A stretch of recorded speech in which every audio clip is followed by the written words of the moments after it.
Hey everyone, welcome to Industry Headlines. Fred Weaver here with Kevin Kaufman, and we're back again with another week of some interesting headlines in our industry. We are indeed. So this week, let's just hit it right away. Leading off, Compass COO, I'm not going to even try to pronounce their name, is out, set to leave the company this week. Yeah. What's interesting here is there's been a lot of other industry news and headlines about maybe an apparent rift, if you will, or disagreement or whatever between the Compass CEO, Robert Refkin, whose name I can pronounce, and the Compass COO, whose name shall remain nameless at this moment. And who knows really what's going on there, but this is a pretty big thing, right? For a company that is still private, but has been raising a lot of money and is also out there trying to build confidence amongst their investors. So just some of these whispers and stuff going on in the market is just kind of an interesting thing. Yeah, it seems like we obviously talked about this, I believe last week or the week before, with them looking to probably go public soon, IPO likely coming soon or soonish, which probably in 2020 is my guess sometime. So number one, anytime there's like a shakeup with upper management, that's always a kind of a big deal for a company that has this much cash infused into it. SoftBank being their primary investor, they, with what we've seen with one of their other major, I'll call it real estate plays, WeWork recently, with their just spiraling down on their valuations. It's an interesting time indeed. So I wonder what's going on. Who knows the real story? As you mentioned, and I believe Inman reported on it, there was an apparent rift between, is it Gavet or Gave? Who knows? Between them and Robert Refkin, the CEO, and obviously as a CEO and founder, like that's the person who survived that one. So not in the headline, but buried in some of the stories I read was this conversation about, will you be looking for a replacement? And the answer that came back was no, we won't be looking for a replacement for the role. We've already got our chief business officer and other VPs or presidents, if you will, across the country that are filling the role of operations. So that one's always interesting to me because, like, I can read into it two ways. Number one, the guy wasn't valuable to us, so we don't need him anymore. Or number two, we just don't want to make it appear like we're missing somebody in our, in the hierarchy, if you will. Or were they top heavy too? That's the other thing. Could be.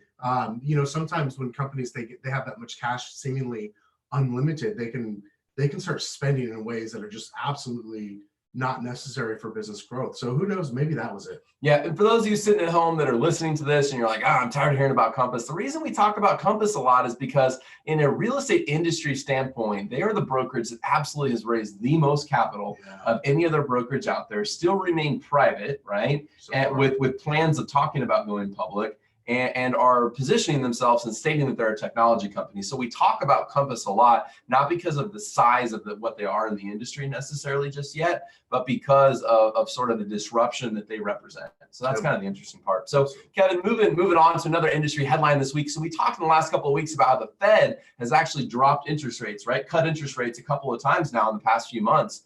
And we talked, I think it was a week or two ago, about how does that affect interest rates? Well, funny enough, Freddie Mac mortgage rates actually went up. They had the highest 1 week increase in nearly a year. So even though the Fed dropped rates, we saw interest rates over the last week anyway shoot up to almost their highest 1 week increase in nearly a year's time period. Yeah, and boy, are we going to have to hurry up and get Todd Bookspan on the show, right? Because the deal is, just because the Fed lowers interest rates doesn't mean your mortgage interest rates are going to be lower. Correct. Because it's not the Fed that buys those mortgage-backed securities, right? So it's the investors that are out there. It's what happens to the T-bills and the bond market, things like that, the stock market.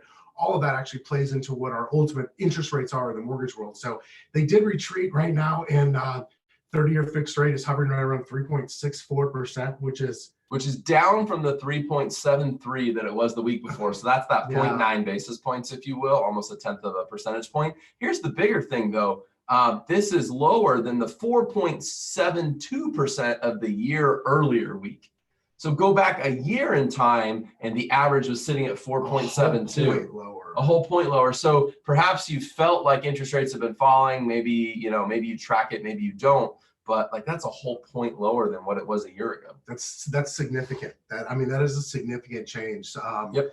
So the reality is there's a lot of stuff going on The economy is good. We've talked about that now for a few weeks, right? Mm-hmm. Unemployment rate is doing really well. We've got historic lows with the mortgage rates. Like the Fed has lowered their rate.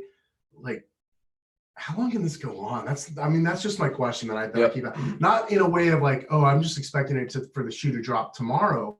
That's not it. I'm just wondering, like, how long can we do this? And are these all manipulations that we're doing as a country, as a government, if you will? Like, we're like, are we just plugging a bunch of holes? Is this just the way economies work? I don't know.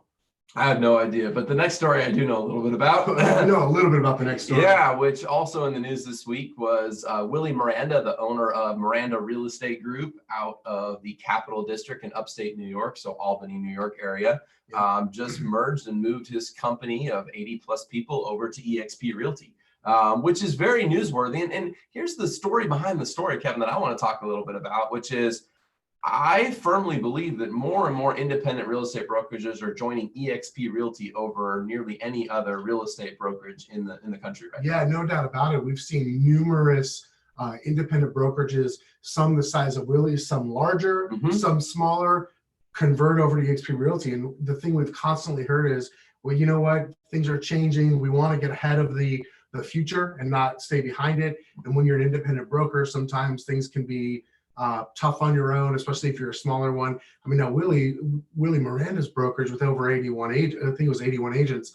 That's pretty decent size. But when you look at it compared to, like, say, your average national brokerage out there, your average franchise location, they're significantly bigger, right? And there's a lot more power in that. And so I think what we're seeing is a lot of these folks are going, you know what, considering my options for the future. And part of that looks like maybe not being independent any longer. Yeah, I think the reason you're hearing more and more stories and headlines about indie brokerages joining eXp or joining another franchise right now is simply because the disruption that's going on in our industry is causing them to go, how do I keep up with that? How do I make the financial investments, right, to keep my agents competitive and ahead and protected versus sort of playing catch up all the time because things are changing so quickly. So it's an interesting thing just to watch out there in our industry right now, to just, pay attention and see how many indie brokerages, and some of them are people that are 6-person indie brokers. Some of them are 16, some of them are 81, some of them are in the hundreds, but it's very interesting right now to sort of see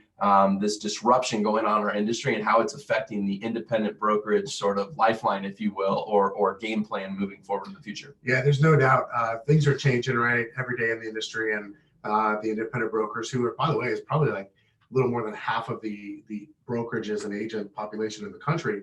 It's independent. They're starting to go, you know what, we gotta look at our options because we want to survive. Yeah, absolutely. So cool stuff, man. Thanks for joining us this week for Industry Headlines. We'll look forward to seeing you again next week, and can't wait to see what shows up in the news in the next few days, right? See you then. All right. Bye. Thank you so much.